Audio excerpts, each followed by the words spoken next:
સફળતાના સોનેરી સૂત્રો, દુર્ગા માતાને સમર્પિત મંત્ર. સર્વ મંગલ માંગલ્યે શિવે સર્વાર્થે સાધિકે શરણે ત્રંબકે ગૌરી નારાયણી નમોસ્તુતે.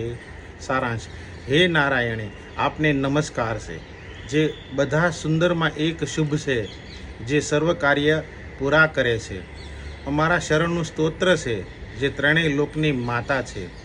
ગૌરી, શિવજીની પત્ની, અમે આપને પ્રણામ વંદના કરીએ છીએ. શ્રીમદ ભગવદ્ ગીતાનું મૂળ મંત્ર છે, સતત કર્મ કરતા રહો. આપણા કાર્યો જ આપણા સંસ્કાર અને પરિચય છે. તેનાથી જ આપણું ચરિત્ર બનતું હોય છે. પ્રકરણ 2. બોલીને ફરવું નહીં. વાતે વાતે બોલીને ફરી જવાની ફરિયાદ થઈ હશે. કાગળની એ કારણે શરૂઆત થઈ હશે. લખાણ કોઈ દિવસ ફરતું નથી.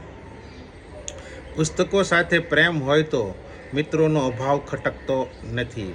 તમારા માટે તમે માત્ર વ્યક્તિ છો, પરંતુ તમારા ઘર માટે તમે પૂરી દુનિયા છો.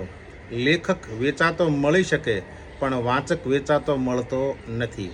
પ્રકરણ 3. 4 વેદવાણી. સંસારને ભેદવાના 4 નિર્મળ ઉપાયો છે. 1. સંતોષ એ પરમ લાભ છે. 2. સત્સંગ એ પરમ ગતિ છે. 3. શુદ્ધ વિચાર એ પરમ જ્ઞાન છે. 4. સમશીલ એ પરમ સુખ છે. 4 પ્રકારની વૃત્તિ. 1. દુઃખી માણસને જોઈ દયા કરવી, કરુણા કરવી. 2. સુખી માણસને જોઈ પ્રસન્નતા રાખવી. 3. જિજ્ઞાસુ માણસને જોઈ એની મિત્રતા કરવી, સત્સંગ કરવો. 4. પાપી માણસને જોઈને ઉપેક્ષા રાખવી, એને મનમાં લાવવા જ નહીં. અસ્તુ. વિનુ સુતરિયાના જાજા હેતથી. જય શ્રી સચ્ચિદાનંદ.